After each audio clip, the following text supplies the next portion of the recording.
Good morning प्यारे बच्चों। आज हम पाठ 6 एक टीम के अनेक खिलाड़ी नामक पाठ का अध्ययन करेंगे। बच्चों, अगर हम कोई भी कार्य एकजुट होकर टीम बनाकर व्यवस्थित ढंग से करते हैं और उसमें भाग लेने वाले प्रत्येक व्यक्ति अपने अपने कार्य को सच्चाई के साथ, पूरी ईमानदारी के साथ करता है तो परिणाम निश्चित ही अच्छा आता है। इस पाठ में हम देखेंगे कोई भी फिल्म बनाने के लिए फिल्म निर्माण में किस तरह बहुत सारे लोग मिलकर अभिनेता, अभिनेत्री, गीतकार, संगीतकार, फोटोग्राफर, निर्माता, निर्देशक, बहुत सारे लोग मिलकर इस कार्य को पूरा करते हैं। जब आप फिल्म देखते हैं तो आपको जो कलाकार होते हैं, हीरो या हीरोइन होते हैं, जो अभिनय करते हैं, एक्टिंग करते हैं, आपको अच्छा लगता है। जो गाना होता है, जो संगीत होता है, जो फोटोग्राफी होती है, पिक्चराइजेशन होता है, वो आपको अच्छा लगता है। जब फिल्म प्रारंभ होता है, शुरू होता है, तो फिल्म में भाग लेने वाले कलाकार, हीरो हीरोइन, एक्टर, गायक, संगीतकार, फिल्म को बनाने वाले निर्माता, निर्देशन करने वाले, जो पिक्चराइजेशन किए, फोटोग्राफर, संपादक आदि लोगों के नाम उस कास्ट में लिखा रहता है। परंतु इसके अलावा बहुत सारे लोग उस फिल्म को बनाने में अपना योगदान देते हैं। जैसे सेट पर काम करने वाले कैमरामैन, फोटोग्राफी, लाइटमैन और भी जो जूनियर आर्टिस्ट हैं। जब आप फिल्म देखते हैं तो देखते हैं कि अगर कोई सीन दिखाता है, उसमें main hero heroine, main character जिसका होता है, उसके साथ भी अगल बगल बहुत सारे लोग खड़े होते हैं। कोई डांस होता रहता है, पीछे बहुत सारे लोग डांस करते रहते हैं, वो जूनियर आर्टिस्ट कहलाते हैं। उन लोगों का भी बहुत ही महत्वपूर्ण योगदान होता है। फिल्म बनाना एक टीम का प्रयास होता है, अकेले कोई भी फिल्म नहीं बन सकती है। वो एक आदमी के बस की बात नहीं कि अकेले कोई फिल्म बना ले। फिल्म का जो कप्तान होता है, डायरेक्टर होता है, निर्देशक होता है, उसकी बहुत महत्वपूर्ण भूमिका होती है। वह विषय वस्तु, उसकी कहानी को चुनता है, संवाद का संयोजन करता है। जो कहानी में डायलॉग्स बोले जाते हैं, उसको व्यवस्थित ढंग से रखने का काम करता है। कौन से कलाकार से अभिनय करवाना है, किससे गीत लिखवाना है, किससे गीत को कलमबद्ध कराना है, किससे गवाना है, किसको से संगीत तैयार करना है, कौन म्यूजिशियन होगा, इन सारी चीज़ों का वो ध्यान रखता है। सबसे पहले फिल्म बनाने के लिए एक कहानी चुनी जाती है। उसके बाद वो कहानी कौन सी होगी, उसका क्या विषय वस्तु होगा, राजनीतिक विषय वस्तु होगा, सामाजिक विषय वस्तु होगा, फिल्म की कहानी होगी या ऐतिहासिक कहानी होगी, बच्चों की फिल्म होगी या बच्चों की कहानी पे बनाई गई फिल्म होगी। इन सारी विषय वस्तु को चुनते हैं कि किस विषय पे हम फिल्म बनाएंगे। फिर उसके आधार पे वो कहानी लिखवाते हैं, उस विषय वस्तु के आधार पर कहानी लिखवाते हैं और डायलॉग्स लिखवाते हैं। बहुत बार ऐसा होता है जो पहले से लिखा गया उपन्यास हो, नाटक हो, कहानी हो, उस पे हम वो फिल्म बनाते हैं। लेकिन जो उसकी कॉपीराइटर धारक होते हैं, यानी जिसके पास वो जो लिखा रहता है, जो उस कहानी को लिखा रहता है, उससे जाके वो करार करते हैं, तय करते हैं कि आपकी कहानी पर हम फिल्म बनाना चाहते हैं, उनसे अनुमति लेते हैं। जब अनुमति ले लेते हैं, फिर कहानी के आधार पर वो उस पर निर्माता या निर्देशक जो होते हैं विचार विमर्श करते हैं कि कहानी का जो है, जो उसका पटकथा यानी डायलॉग्स किससे लिखवाया जाए, कौन फिल्म के दृश्य कैसे होंगे, किसके बाद कौन सा फिल्म दृश्य आएगा, या फिर दृश्य के जो कैरेक्टर होंगे, चरित्र करने वाले होंगे, कैरेक्टर जो अभिनय करने वाले लोग कलाकार होंगे, वो कौन से होंगे। इन सारे बातों का ध्यान वो निर्देशक रखता है। अब ये सारा काम, कहानी लिखने का काम या फिर कहानी चुनने का काम, उसको डायलॉग्स लिखने का, उसके संवाद लिखने का, उसके दृश्य को समझने का, जानने का, अलग अलग लोग भी ये काम कर सकते हैं और एक व्यक्ति भी एक काम कर लेता है। फिल्म को बनाने का काम, उसको निर्देशन करने का, कहानी लिखने या चुनने का काम, उसके डायलॉग्स लिखने या चुनने का काम एक व्यक्ति भी कर सकता है और इसको अलग अलग लोग भी कर लेते हैं।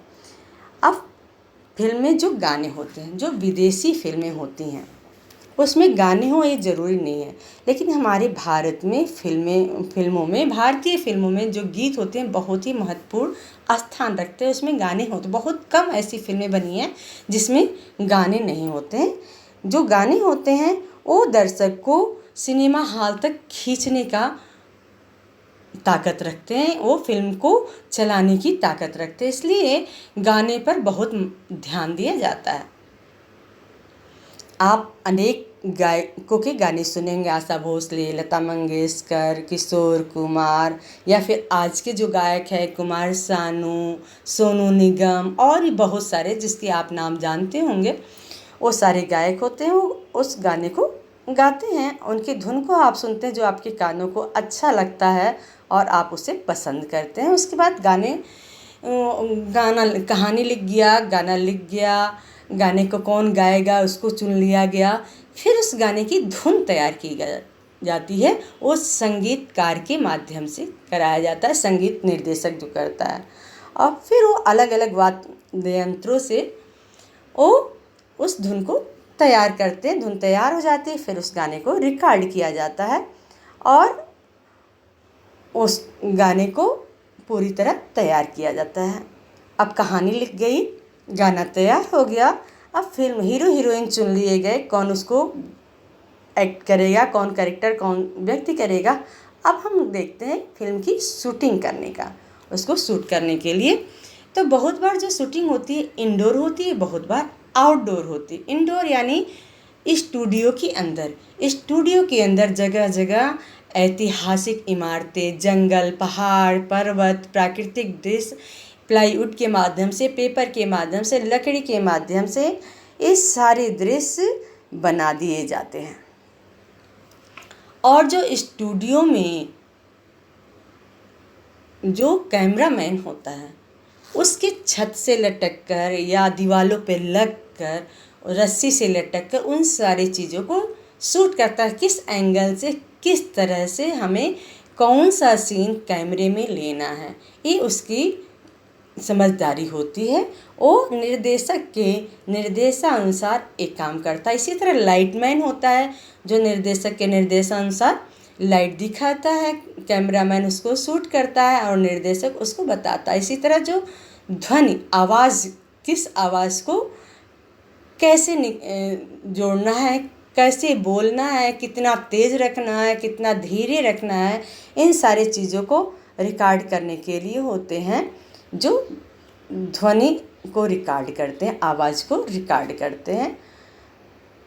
ये बहुत ही जोखिम भरा काम होता है, यानी खतरे वाला काम होता है, क्योंकि ऊपर से लटक कर काम करते हो, कैमरामैन ऊपर से लटक के काम करते हैं, जो लाइट दिखाता है वो ऊपर से लटक के काम करता है। ध्वनि में विविधता लाने के लिए किस तरह क्या काम करना, इन सारे चीज़ को दृश्य में वास्तविक रियल लगे ऐसा करने के लिए वो अपना पूरी एकाग्रता के साथ काम करते हैं। ये आपका स्टूडियो में काम होता है। आउटडोर जब शूटिंग होती है तो ये सारे काम तो होते हैं, किस तरह काम करना है उसके लिए सारे उपकरण, जो शूटिंग के लिए सारी चीज़ें होती हैं, सारे आदमियों को जो हीरो हीरोइन होते हैं या जो उसमें मदद करने वाले लोग वो लोग होते हैं, ध्वनि उपकरण, ट्रालियाँ और बिजली के सामान, जनरेटर, इस सारी चीज़ों को लेकर बाहर जाया जाता है, उस दृश्य पे जाकर वहाँ शूटिंग की जाती है। उसके बाद होता है साउंड रिकॉर्डर। किस तरह साउंड रिकॉर्ड किया जाता है तो जब हम डायलॉग्स बोलते हैं तो उस डायलॉग में उतार चढ़ाव कितना है, जो गाना गाए जा रहे हैं उसमें उतार चढ़ाव कितनी है, जो पृष्ठभूमि पीछे बैकग्राउंड, आप देखते होंगे डायलॉग बोलने के बाद भी पीछे से म्यूजिक की आवाज़ आती रहती है। कोई चल रहा है उसके जूते की आवाज़, दरवाज़ा खुल रहा, आंधी तूफान की आवाज़, चिड़िया के चहचहाट किया, अलग अलग दृश्यों के अनुसार वो आवाज़ को हम रिकॉर्ड किया करते हैं। लेकिन जब शूटिंग होती है तो सारे रिकॉर्ड तो हमें मिलते नहीं हैं, तो उन सारे रिकॉर्डों को क्या करते हैं, अलग से रिकॉर्ड किया आवाज़ों को रिकॉर्ड करते हैं और फिर ले आके उस फिल्म में जहाँ ज़रूरत होती है दृश्य के अनुसार उसको वहाँ रिकॉर्ड करते हैं, मिक्स करते हैं, उसमें डालते हैं। बहुत बार क्या होता है कि जो आवाज़ होती है फालतू जिसकी ज़रूरत नहीं वो आवाज़ें भी आ जाती हैं, तो उस आवाज़ों को हटाया जाता है और जो सही आवाज़ होनी चाहिए, जो अभिनेता या अभिनेत्री अभिनय किए रहते हैं उनको ईयरफोन दे दिया जाता है, वो सुनते हैं और सामने दृश्य को देखते हैं। वो जो लिप चलता रहता है उन्हीं के दृश्य होते हैं, उन्हीं की आवाज़, उन आवाज़ों को हटा के क्योंकि सही तरीके से आवाज़ लगाना रहता है तो फिर से वो डायलॉग को बोलते हैं, उसको हम डबिंग बोलते हैं। शूटिंग करने के बाद वो डबिंग कहलाती है। फिर उसके बाद मेकअप मैन का भी महत्वपूर्ण काम होता है। मेकअप मैन जो एक्टर होते हैं उनके कैरेक्टर के अनुसार उनका मेकअप करते हैं। चेहरे को डरावना दिखाना है, खूबसूरत दिखाना है, लुभावना दिखाना है, मेकअप मैन उसको उस तरह तैयार कर देता है। और जो वस्त्र सज्जा वाले होते हैं, किस तरह का दृश्य होता है, गांव का के लोग होंगे तो गांव का ड्रेस पहनाएगा, शहर के लोग हैं शहर का विदेश, जो जैसे कैरेक्टर होता है उस तरह उनके लिए वो ड्रेस रेडी करते हैं। फिर जो उसका संपादक होता है उसका बहुत ही महत्वपूर्ण योगदान होता है। जब शूटिंग होती तो बहुत सारे शूट कर लिए जाते, सीन को शूट कर लिया जाता है, लेकिन किस सीन की आवश्यकता है, किस शॉट की आवश्यकता नहीं है, किसके बाद किसको जोड़ना है, ये काम संपादक का होता है। वो किस सीन के बाद किस सीन को जोड़ना है, किस सीन को हटाना है, व्यवस्थित क्रम में रखने का काम वो करता है। आप अभिनेता अभिनेत्रियों को देखते हैं, उनसे प्रभावित होते हैं, देखते हैं उनके मुस्कुराते हुए चेहरे और सोचते हैं कितने अच्छे हैं, वैसा ही बनना चाहते हैं। लेकिन उनका काम करना आप बहुत आसान नहीं है। आपको जान लेना चाहिए कि अभिनेता अभिनेत्री बनना आसान काम नहीं है। वो फिल्म बनाने के लिए अपने पहली बात तो अपने शरीर को अपने को फिट रखते हैं, अपने को स्वस्थ रखते हैं और अपने आप को रेगुलर रखते हैं। जब वो एक्टिंग कर रहे होते हैं उसमें तेज़ लाइट होती है, गर्मी हो जाड़ा हो कोई भी मौसम हो, वहाँ पंखा नहीं चलते हैं, तेज़ लाइट की तेज़ रोशनी रहती है, मेकअप से भरा चेहरा होता है, एक ही टेक को बार बार करना रहता है, एक ही संवाद को बार बार रीटेक, कई बार सही ढंग से नहीं बोलते तो बार बार प्रयास करके बोलते रहते हैं और ये एक अथक मेहनत का काम होता है। वो ऐसा करते हैं, वो बहुत ही मेहनत करके उस दृश्य को तैयार करते हैं। बहुत बार क्या होता है कि हम शक्ल के माध्यम से किसी दृश्य का शूटिंग करते हैं, जो एक्टर होते हैं उस दृश्य को नहीं कर पाते तो उनसे मिलते जुलते कद काठी वाले, शरीर वाले, चेहरे वाले लोगों को लिया जाता है और उनसे वो खतरनाक स्टंट, ऊंचाई से कूदना, घोड़े पर से कूद जाना, गाड़ियों पर से कूद जाना, इस तरह के जो कार्य होते हैं, या समुद्र के नीचे चले जाना, पानी में तैरना, बहुत सारे जो खतरे भरे काम होते हैं उन लोगों से कराया जाता है। उसको हम डमी कलाकार कहते हैं। और बहुत बार जो एक्टर अभिनेता अभिनेत्री होते हैं ये सीन वो खुद भी मेहनत करके कर लेते हैं, वो अपना कार्य स्वयं कर लेते हैं, डमी कलाकारों से नहीं कराते हैं। और हाँ, इस तरह आपने देखा कि किस तरह कितना मेहनत करके सारा कार्य जो होता है, वीडियोग्राफी करना, संगीत तैयार करना, एक के बाद एक सीन को जोड़ना, कितना मुश्किल काम है। और सबसे महत्वपूर्ण वीडियो फोटोग्राफी, वीडियो यानी जो पिक्चराइजेशन हो रहा है किस तरह उसको प्रस्तुत करना प्रभावशाली ढंग से, जिससे लोग उसको देखें और आकर्षित हों, ये एक महत्वपूर्ण काम है। फिल्म जो बनती है बच्चों उसमें बहुत सारे पैसे लगते हैं, लाखों करोड़ों रुपए लगते हैं। जो निर्माता फिल्म जो बनाता है उसके पास अकेले इतना धन नहीं होता, उसके लिए वो फाइनेंसर को चुनता, अलग अलग लोगों से पैसे लेता है, पैसे इकट्ठा करता है और सबसे पैसे लेकर वो फिल्म का निर्माण करता है। उसके बाद फिल्म जब बन जाती तो जो फाइनेंसर होते हैं उस फिल्म को खरीदते हैं और अलग अलग सिनेमा घरों में उसको उपलब्ध कराते हैं। फिल्म जब दिखाई जाती है जो हम पैसे देते हैं उसमें मनोरंजन कर देते हैं, जिससे वो सरकार उसको लेती है और जो पैसे होते हैं वो जो फिल्म खरीदे रहते हैं उन तक पहुंचता है, या फिर पिक्चर हॉल के जो मालिक है उनका हिस्सा रहता है। अलग अलग लोगों का हिस्सा होता है। बहुत बार जो होता है टैक्स फ्री फिल्म होती है, जो गवर्नमेंट होती है अपना कर माफ़ कर देती है, क्योंकि फिल्म अगर शिक्षा देने वाली हो, उपदेशात्मक हो, लोगों को जागरूक करने वाली हो, ऐसी विषय वस्तु वाली फिल्म को जो होते हैं लोग सरकार जो होती है उसके कर को माफ़ कर देती है। इस तरह विभिन्न क्षेत्र में जो अलग अलग प्रिंट बनाकर उसका वितरक जो होते हैं उसको प्रदर्शन के लिए भेजते हैं और पिक्चर हॉल तक पहुंचते हैं। इस तरह हमने देखा कि बहुत सारे लोग मिलकर निर्माता, निर्देशक, अभिनेता, अभिनेत्री, छोटे कलाकार, गायक, संगीतकार,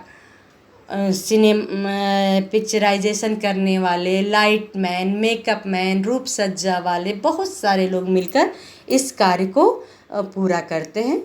और इस तरह हमने देखा कि फिल्म बनाना एक आदमी के बस की नहीं, एक टीम के लोगों का काम है। एक आदमी इसके योगदान से फिल्म नहीं बनता। जब कोई भी काम टीम भावना से एक साथ मिलजुल कर करते हैं तो उसका फल सदा अच्छा ही होता है, उसका परिणाम हमेशा अच्छा ही आता है। बच्चों, आप इस पाठ का अध्ययन करेंगे, पढ़ने का करेंगे, पाठन करेंगे, इसको पढ़ने का अभ्यास करेंगे, और कल हम इस पाठ में आए हुए प्रश्नों को, शब्दार्थ को और पाठ में आए अलग अन्य प्रश्नों को समझेंगे, जानेंगे और उसको समझने का प्रयास करेंगे। धन्यवाद।